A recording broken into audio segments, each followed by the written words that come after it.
Miarabanareo rehetra ao amin'ny ministerany tontolo iainana sy ny fampandrosoana lohajafa ny tenako.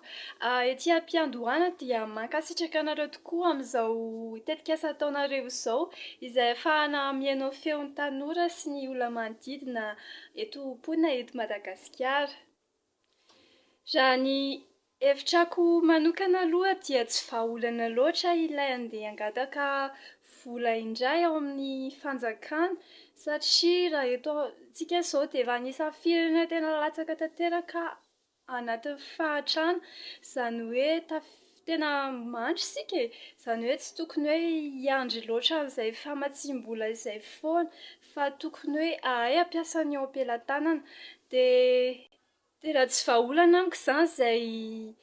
fangatahana izay dia ity vahaolana arosoko izay mety ho iaho, mety ho tsara, mety ho tsy ho tsara aminareo fa dia ho teneniko ihany alony. Voalohany indrindra ny tsara tokoa raha tsika samy tsika eto ihany no miara-miasa, ohatra ny hoe mandeha miara-miasa amin'ireo seha-pihariana hafa toy ny ao amin'ny ministeran'ny indostria izay hita sy tsapa tokoa fa tena manimba ny tontolo iainana izy ireo.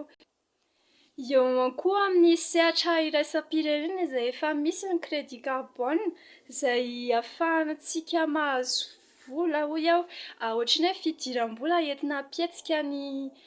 ministera sady ihany koa ny crédit carbone izay tena tetikasa tena tsara satria misy impact, ny ramankely teny vahiny hoe impact secondaire amin'ny mponina io mba hanatsaratra ny fandoroana ala. Maninona ny mponina mandoro ala satria izy ireo tsy maintsy mivelona izy ireo amin'ny charbon, mivelona izy ireo misakafo, ambolena ny tany, tsy maintsy ho dorana io tany io, izany hoe raha amenareo fidiram-bola hafa izy ohatra ny hamboly hazo sy ohatr'izany dia tsy handoro an'io ala io mihitsy izy, izany hoe nefa sady ampidirantsika vola ihany koa io tetikasa crédit carbone io dia feheziko ary ny hevitra tsy vahaolana amiko ny fangatahana vola amin'ny fanjakana, izany hoe fangatahana vola amin'ny vahoaka satria vahoaka ihany no mamatsy vola amin'ny fanjakana, izany hoe avy amin'ny vahoaka vola io, donc tsy vahaolana loatra io amiko. Rasoa antsika rehetra, veloma ô!